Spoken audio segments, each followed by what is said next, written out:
শুক্রবার সন্ধ্যার ঘটনার পর থেকে টানা কর্মবিরতিতে রয়েছেন সাগর দত্ত মেডিকেল কলেজের জুনিয়র চিকিৎসকরা এবং নার্সরাও, তারাও এই কর্মবিরতিতে সামিল হচ্ছেন দফায় দফায়। গতকাল আমরা দফায় দফায় বৈঠক দেখেছি, কিন্তু তারপরেও কোনো রফা সূত্র বেরিয়ে আসেনি। আজকের ছবিটা আমরা জানছি, অর্কদীপ্ত রয়েছেন আমাদের সঙ্গে সরাসরি, আমাদের প্রতিনিধি। অর্ক, তুমি যেমনটা বলছিলে যে আজ বিকেল 5টায় একটা মিছিলও রয়েছে জুনিয়র চিকিৎসকদের, তবে তার আগে আজকেও তারা যেহেতু কর্মবিরতিতে রয়েছেন, স্বাস্থ্য পরিষেবা সেটা কি স্বাভাবিক রাখা সম্ভব হচ্ছে? কারণ বহির্বিভাগ এবং এবার এমার্জেন্সি দুটোই কি বন্ধ?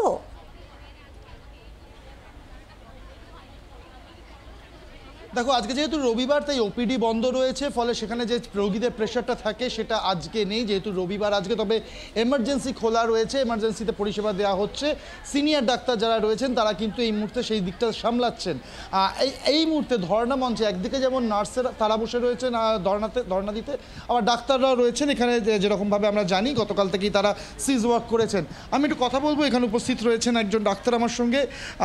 এই যে আপনাদের মূল দাবি কি এই মুহূর্তে, আপনাদের দাবিটা কি? কারণ যে ঘটনা শুক্রবার আমরা ঘটেছে, এটাকে তো আপনারা একটা সিকিউরিটি ল্যাবস হিসেবেই দেখছেন। হ্যাঁ, এটা তো পুরোপুরি একটা সিকিউরিটি ল্যাবস আর একটা পুরোপুরি এটা সিস্টেমিক ফেলিয়ার। যতটাই বলি না কেন, এটা আমাদের চোখে আঙ্গুল দিয়ে দেখিয়ে দিয়েছে যে এখানে কতটাই এখনও সিকিউরিটি ল্যাবস আছে। সুপ্রিম কোর্ট বলে দিয়েছে যে জিনিসগুলো করতে হবে। সুপ্রিম কোর্টকে ফার্স্ট অফ অল বলতে হলো কেন যে একটা সিকিউরিটি দিতে হবে ডক্টরসকে? এটা তো অ্যাডমিনিস্ট্রেশন বেসিক্যালি জানে যে এখানে আমরা খুব হাইলি ইমোশনালি চার্জড একটা এনভায়রনমেন্টের মধ্যে কাজ করি। এখানে লোকজন মানে যখন একটা বাচ্চা হয় তখন খুব বেশি খুশি, একজন কারো মারা গেলে খুব বেশি দুঃখ হবেই। তো এর মধ্যে নিরাপত্তা মেনটেন করার তো অ্যাডমিনিস্ট্রেশনের এটা বেসিক একটা ডিউটি। এটার মধ্যে একটা ডেথ হয়ে যাওয়ার পরেও আমরা দেখছি যে তারপরে সিকিউরিটি কিছু নেই, সিসিটিভির মধ্যে কেউ মনিটর করার লোক নেই, যেখানে সিসিটিভি আছে সেই ঘরের মধ্যে স্ক্রিনে কেউ দেখছে না। সেটা তো পুরোপুরি প্রিভেন্ট করতে পারতো। শুক্রবারের পর দুদিন কেটে যায়, আজ দ্বিতীয় দিন, আজ সানডে। কোনো পরিবর্তন দেখেছেন? এই যে আপনারা বলছেন সিকিউরিটি এত ল্যাবস ছিল, সিকিউরিটি ছিল, সেটা কিছু পরিবর্তন দেখেছেন এই দুদিনের সিকিউরিটি সিস্টেমে? আমরা খুব একটা কিছু পরিবর্তন দেখিনি। আর পরিবর্তন দেখতে গেলেও মানে কেউ যদি সিকিউরিটি স্টাফ থাকেও, তারা যদি আনট্রেন্ড থাকে তাহলে তাদের থাকা না থাকা একই। কিন্তু তাহলে আমাদের এখনও কোনো কি এজেন্সি চেঞ্জ হয়ে যায়নি, প্রাইভেট সিকিউরিটি এজেন্সি চেঞ্জ হয়নি। একটাই চেঞ্জ দেখেছি যে সিকিউরিটি এজেন্সি যারা খুব আগে বুক চওড়া করে বলতো যে আমরা সব করে দেব, এখন তারাই কিন্তু একদম পরিষ্কার বলে দিয়েছে যে আমরা কিন্তু ব্যর্থ আর আমরা কিছুই করতে পারি না। আপনারা কি হলে কাজে ফিরবেন? মানে আপনাদের এই মুহূর্তে আপনাদের মেইন ডিমান্ড কি? কাজে যোগ দেবেন কি হলে?